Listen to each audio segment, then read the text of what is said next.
पालघर जिल्ह्यातील मनोर येथे आदिवासी कोळी मल्हार समाजाचा भव्य महामेळावा मोठ्या उत्साहात आणि जल्लोषात पार पडलाय. 7व्या वर्षी आयोजित या मेळाव्याला राज्यभरातून समाज बांधवांची अभूतपूर्व उपस्थिती पाहायला मिळाली. शगुन ग्राउंडवर भरलेल्या या मेळाव्यात आदिवासी संस्कृती, परंपरा, भाषा आणि ओळख जपण्याचा ठाम संदेश देण्यात आला. पालघर, डहाणू, वाडा, विक्रमगड, वसई तसेच ठाणे आणि मुंबई परिसरातून हजारो समाज बांधवांनी हजेरी लावली.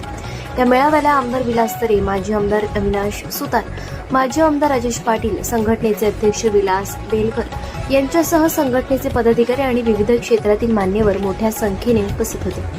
मान्यवरांनी समाजाच्या प्रगतीसाठी शिक्षण, एकता, स्वावलंबन आणि संघटन यावर विशेष भर देत युवकांना पुढे येण्याचे आवाहन केले. मेळाव्यात पेसा कायदा, जात पडताळणीतील अडचणी तसेच समाजाच्या हक्कांबाबत सखोल चर्चा करण्यात आली. याचबरोबर वैद्यकीय अभियांत्रिकी, कायदा आणि क्रीडा क्षेत्रात प्रावीण्य मिळवलेल्या गुणवंतांचा सत्कार करण्यात आला. आदिवासी संस्कृतीचे दर्शन घडवणारी दालने आणि पारंपरिक कलाविष्कार हे या मेळाव्याचे प्रमुख आकर्षण ठरले. एकूणच शिस्तबद्ध आणि उत्साही वातावरणात पार पडलेल्या या महामेळाव्याने आदिवासी कोळी मल्हार समाजासाठी नव्या दिशेचा मार्ग दाखवलाय.